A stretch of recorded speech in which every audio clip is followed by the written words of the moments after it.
the next few minutes, what you're about to learn might shock you, might scare you, but it might also forever change your life and how you interact with girls. Everything in this world has some rules that we must follow. Break some of these rules, and you will end up in a cold, dark place that serves terrible food. These are laws, and they are the visible rules. But there is a second set of rules that aren't quite as obvious. Breaking the second set of rules won't put you behind the bars. In fact, it might actually help you to overcome one of the biggest problems that many guys struggle with, which is talking to girls. This hidden set of rules exists everywhere in society because it was created by society. To truly understand how this works, it is important to note the two main forms of communication used by humans. The first option is called indirect communication, and it's the primary form of communication used by girls, but also by most people in society.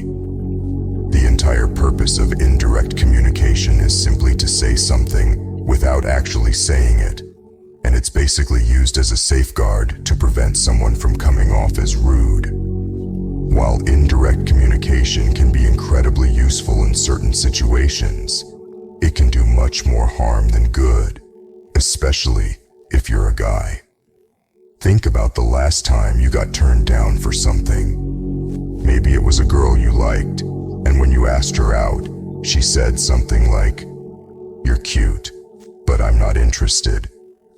Most of the time, she won't actually say, "Sorry, I'm not attracted to you physically," but that's probably the real reason why she said no. She basically said no without actually saying it.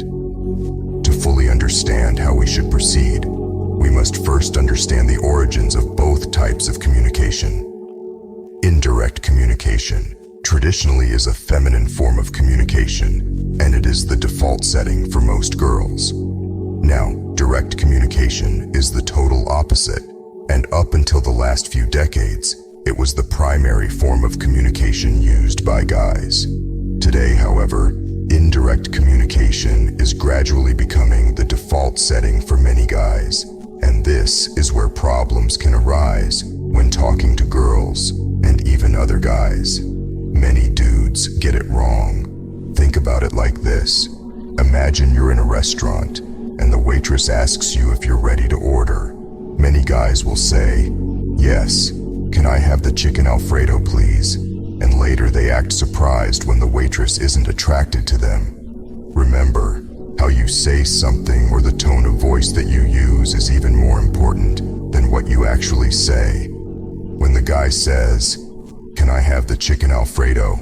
he does it in a way that makes him sound as if he's asking the waitress for permission.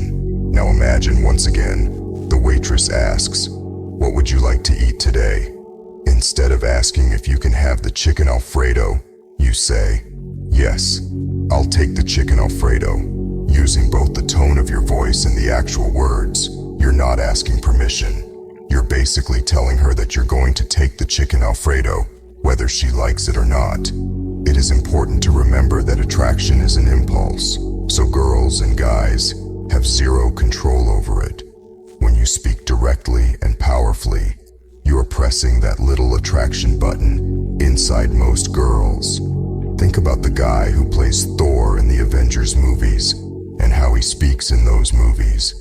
Most of the time, he is very direct in his communication, especially with the ladies, and he acts as if everything he says is important. The simple act of believing that every word you say is important actually makes it important. This is the complete opposite of the way girls talk, and it is the most attractive way you can speak around girls. But the benefits of powerful, direct communication are not just with girls. Speaking directly and powerfully will gain you respect from other men, especially from those who primarily communicate indirectly. For example, imagine you're in the movie theater with a girl, and she says, "It's cold in here." Chances are, she's indirectly hinting at you to let her wear your jacket.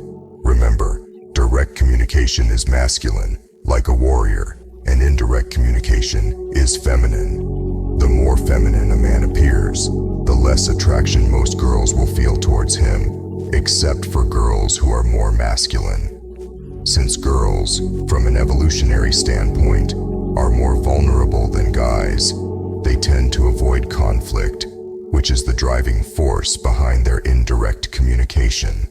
Now, it's possible to flirt with girls using indirect communication, but the majority of the interaction should be using direct, straightforward communication. The funny thing is, girls actually want guys to talk to them like this, but they expect that most guys won't. This is a huge advantage for the guys who do it right.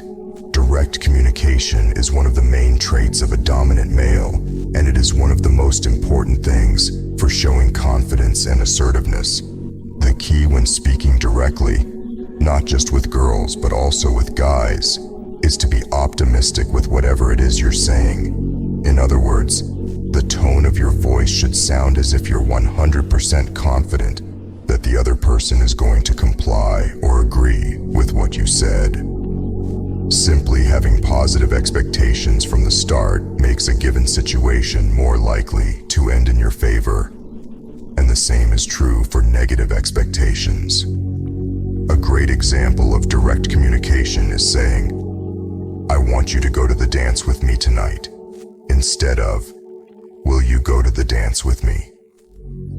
Asking a girl out indirectly is cute in a Disney movie, but it's not the optimal choice for real life. All you have to do to begin speaking in a direct, attractive way is to start any sentence where you're asking for something with the letter I, and use more statements than questions. When you state something to somebody as if it's a fact, it shows that you have confidence and courage, because you are standing up for something that could be met with disapproval by everyone around you. So many guys in today's society speak indirectly because of an invisible rule that says it's the polite thing to do. But the truth is that oftentimes the most polite way to speak or handle a situation is also the most unattractive way for a man to do so. Talking is something that we spend most of our time doing, so the sooner you can start talking more like a warrior, the sooner girls and guys will start to see you as one. If you've spent most of your life speaking indirectly and non-powerfully, then it's going to feel weird when you get out there and start practicing it. Much the same way a bike felt totally foreign the first time you tried to ride it. But feeling uncomfortable is good, because it's the only time that you're actually growing as a person. When you see a big movie in the theater, you only see the finished product. What you don't see is the repetition and the countless takes that were required for the finished product. Girls don't care if you used to be a shy, insecure guy in the past, in the same way that you would still be attracted to a girl who used to be incredibly overweight, as long as she's at a healthy, attractive weight now. All that matters is who you are now and who you can grow to become. See you in the next video if you subscribed.